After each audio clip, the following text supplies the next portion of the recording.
আসসালামু আলাইকুম। এই যে সরিষার তেল দিয়ে দিলাম কড়াইতে। এবার এই যে বেগুন কুটে রেখেছি, বেগুনের টক রান্না করব, বা বেগুনের আচারও বলে। আচারটা অনেকদিন রাখার জন্য সিরকা দেয়, ওটাকে আচার বলি। আর আমি আজকে রান্না করব, আজকে খাবো, এই জন্য বেগুনের টকটাই বলি। বেগুনের টক রান্না করেছি, সিরকা দেবো না, আজকেরটা আজকেই খেয়ে নেবো। সারাদিন রোজা রেখে একটু টক খেতে মন চাইলো। বেগুন ভাজি করতেছিলাম, কিন্তু মনে হলো না ভাজি খাবো না, একটু টক রান্না করে খাই।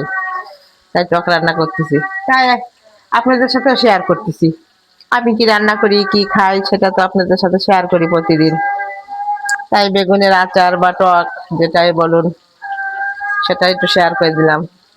আজকে বাসা রান্না হয়েছে রুই মাছ আর কুমড়া দিয়ে রান্না করেছি, কিন্তু খাবো বেগুনের টক। রোজা থেকে কুমড়া খেতে ইচ্ছা করলো না, মাছও খেতে ইচ্ছা করে না, ওই জন্য টক রান্না করবো। বেগুন ভাজা হতে থাক। এই যে বেগুন গুলো একা একা সবগুলো ভেজে নিয়েছি, এবার তুলে নেব। লাল লাল করে ভেজে নিয়েছি।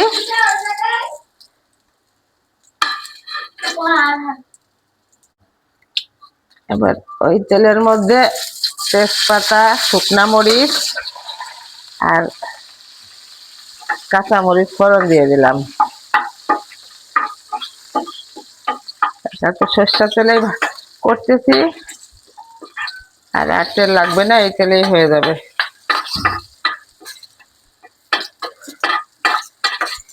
একটু ভেজে নিয়ে এবার সরিষা দিয়ে দিলাম, সরিষা ফোড়ন। এবার দেবো পাঁচ ফোড়ন, 1 চামচ মতো।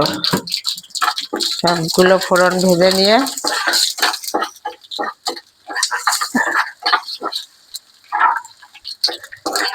গরম মশলাও দেওয়া যায়, দারচিনি, এলাচ, তারপরে লবঙ্গ, গোলমরিচ। আজকে আমি দিব না এগুলো, সারাদিন রোজা থেকে ওই দারচিনি, এলাচের ঘ্রাণ ভালো লাগে না। একটু রসুন বাটা দেব, রসুন কুচায় দেওয়া যায়, কিন্তু আজকে আমি কুচাই নিই, একটু বাটাই দিয়ে দিলাম। আর একটু আদা বাটা দিব, এই যে আদা বাটা দিয়ে দিলাম। এটাকে ভালো করে ভেজে নেব।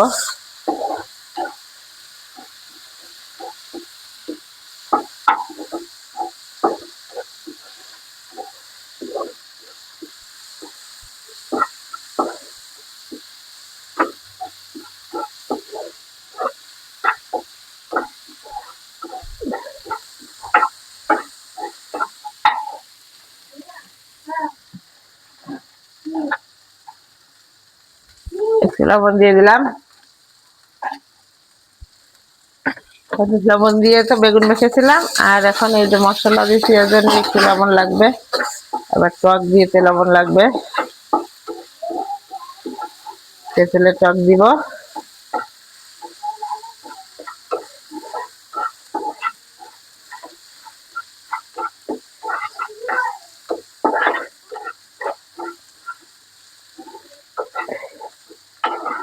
মশলার কাঁচা গন্ধ চলে যাওয়া পর্যন্ত ভেজে নিলাম। এবারে যে তেঁতুলের কাঁচগুলা রাখছিলাম, তেঁতুল, ওটা দিয়ে দিলাম।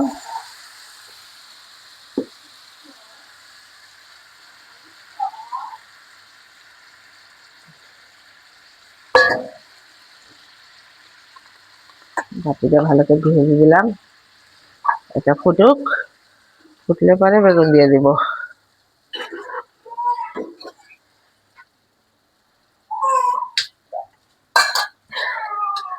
টক তো ওই জন্য চিনি দিয়ে দেবো একটু।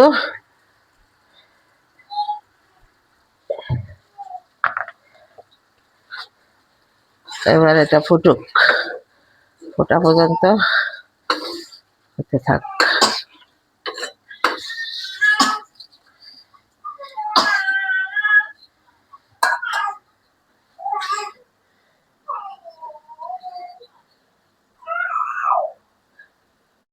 ঝোল ফুটে গেছে, এবার বেগুনটা দিয়ে দেবো। আপনারা একটু লাইক দেন, লাইক দিয়ে দেখেন আমার রান্নাগুলো তো আমি শেয়ার করি। হতে থাক।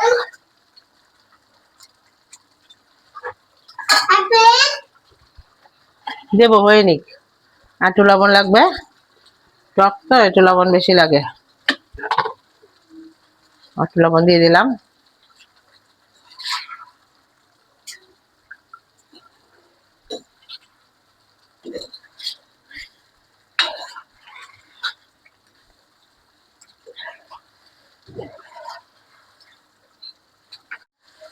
আমার রান্নাটা প্রায় হয়ে গেছে, আর একটু টানুক।